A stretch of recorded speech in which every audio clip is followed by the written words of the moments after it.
Mitsubishi Eclipse, everything you need to know. Hello and welcome back to MIA Luxury Cars.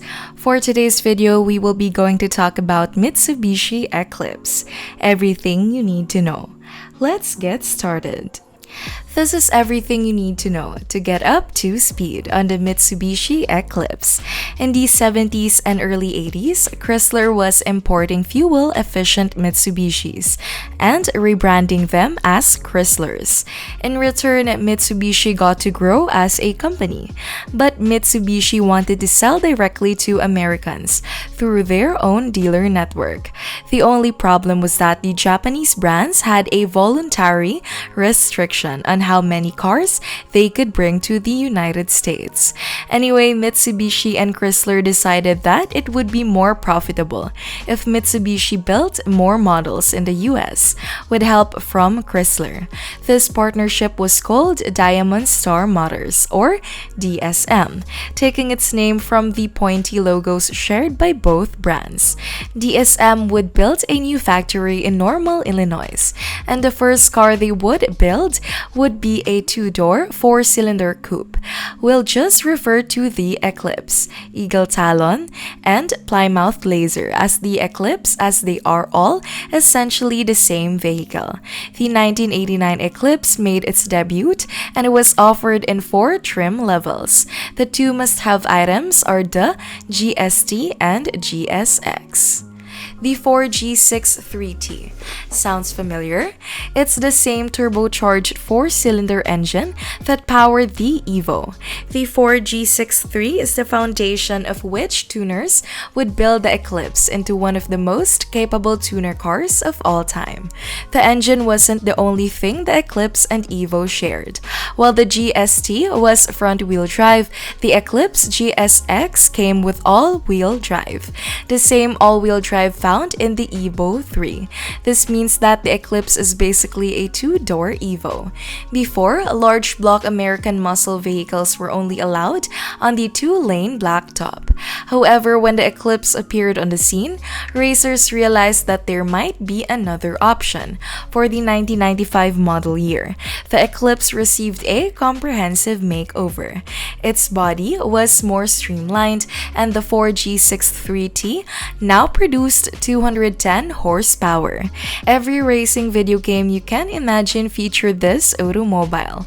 Need for Speed Underground, Gran Turismo, Ridge Racer, and Forza games.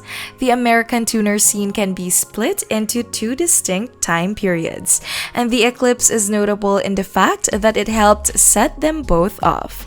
In the first era, tuning culture was Eclipses, Hondas, and like 4 guys with VWs. But it was the release of one film and opened the floodgates for all Japanese cars and marked the beginning of a new tuning age. 2011's Fast Truck, No Limits. JK, it was the Fast and the Furious. The Fast and the Furious was released on June 22, 2001, and almost immediately after tuning, and the Eclipse went mainstream.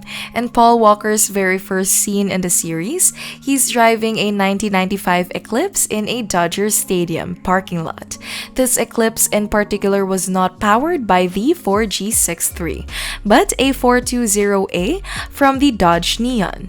The franchise's effect on the car world has been talked about to death, but something that gets lost in the conversation is the Eclipse's contribution. It helped set off the second wave of tuning scene. The Eclipse came back in 2004's Too Fast, Too Furious. It wasn't Brian's this time, but it was still a hero car with a ton of screen time. For the 2000 model year, Mitsubishi had already modified the Eclipse. This Eclipse was no longer a DSM because of the loss of their connection with Chrysler, and the vehicle was starting to lose its allure. The third-generation Eclipse has a 210 horsepower V6 engine in its most potent setting, about equal to the 4G63T, but it wasn't nearly as adjustable. Additionally, a softer and more comfortable suspension was built up.